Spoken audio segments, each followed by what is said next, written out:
तो last year special back paper biochemistry का देखिए क्या क्या क्वेश्चन आए थे। सबसे पहला क्वेश्चन आया था what is essential amino acid. Amino acid जो जरूरी एमिनो एसिड है वो क्या होते हैं, और बायोलॉजिकल रोल ऑफ प्रोटीन। ठीक है, ये पढ़ लीजिएगा। दूसरा क्वेश्चन था classify carbohydrate with suitable exam. Carbohydrate के बारे में लिखना है, उनके क्लासिफिकेशन। ठीक, मोनोसैचराइड, डाइसैचराइड, पॉलीसैचराइड, उनके एग्जाम्पल एक्सप्लेन कर देना अच्छे नंबर में। फिर discuss the type of composition of lipoprotein. Lipoprotein क्या होता है? लिपोप्रोटीन लिपिड, लिपिड मतलब वसा, और प्रोटीन से मिलकर बना होता है, जिसका काम होता है ब्लड के अंदर क्या नाम है, ब्लड के अंदर जो आपके लिपिड होता है उसको ट्रांसपोर्ट का काम करता है लिपोप्रोटीन। इसके बारे में पढ़ लीजिएगा, बहुत अच्छा क्वेश्चन है।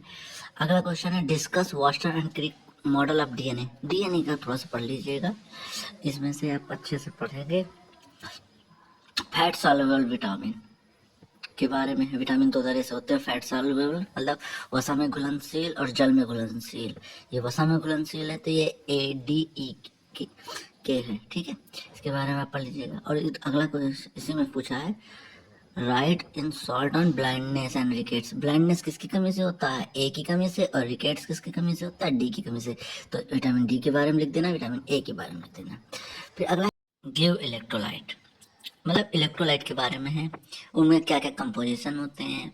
सोडियम होता है, मैग्नीशियम होता है, ठीक है, कैल्शियम भी होता है, कई चीज़ें होती हैं इलेक्ट्रोलाइट्स में। तो उस पर लिखना है, ये आ जाएगा। या फिर ORS के बारे में आ जाएगा, बॉडी फ्लूइड्स में क्या क्या होता है।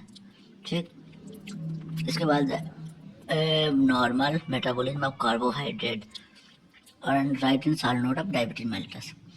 कार्बोहाइड्रेट का मेटाबॉलिज्म के बारे में लिखना है, और डायबिटीज मेलिटस के बारे में लिखना है, क्या होता है डायबिटीज की, किस कारण से होता है। अब 3-3 नंबर वाले क्वेश्चन देखिए। मूलिस टेस्ट के बारे में लिखना है, बहुत इंपॉर्टेंट है मूलिस टेस्ट। ठीक है, क्यों करते हैं? कार्बोहाइड्रेट की उपस्थिति का पता लगाने के लिए। Scope of biochemistry in pharmacy. ठीक है, बायोकेमिस्ट्री क्या होती है, उसके स्कोप क्या है। ठीक है, फार्मेसी में क्या क्या है, उसके उपयोग है, उसके बारे में लिखना है। बायोटेक्नोलॉजी के बारे में लिखना है, क्या क्या एप्लीकेशन हो सकती हैं। फिर उसके बाद ORT, ठीक है, ओरल रिहाइड्रेशन थेरेपी, वही ORS के बारे में, क्या क्या कंपोजिशन होता है, ठीक, कैसे बनता है, सब बताना है, कैसे घोल बनाना है। फिर salt note of serum albumin and AG ratio question है, पढ़ लेना। सबसे अच्छा क्लासिफिकेशन ऑफ प्रोटीन। प्रोटीन क्या है, प्रोटीन की क्लासिफिकेशन बता दीजिएगा। ठीक है, सिंपल कॉम्प्लेक्स, ठीक है, कंजुगेटिव, 3 तरह का कंपोजिशन लिख दीजिएगा। सैप्निफिकेशन के बारे में है, अगर इसको छोड़ दीजिएगा।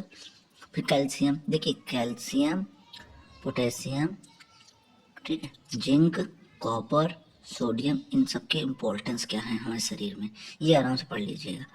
लिपिड, लिपिड के बारे में बताइएगा, लिपिड मतलब वसा। ठीक है, उनका क्लासिफिकेशन बता दीजिएगा। फिर एंजाइम इनहिबिशन, एंजाइम को कौन रोकता है, एंजाइम पढ़ लीजिएगा, एंजाइम इनहिबिशन। फिर पैंटोथेनिक एसिड B5 इसको कहते हैं। ठीक, इतना पढ़ लीजिएगा, ये लास्ट ईयर क्वेश्चन है, एक बार पढ़ लीजिएगा, आराम से आप पास हो जाएंगे।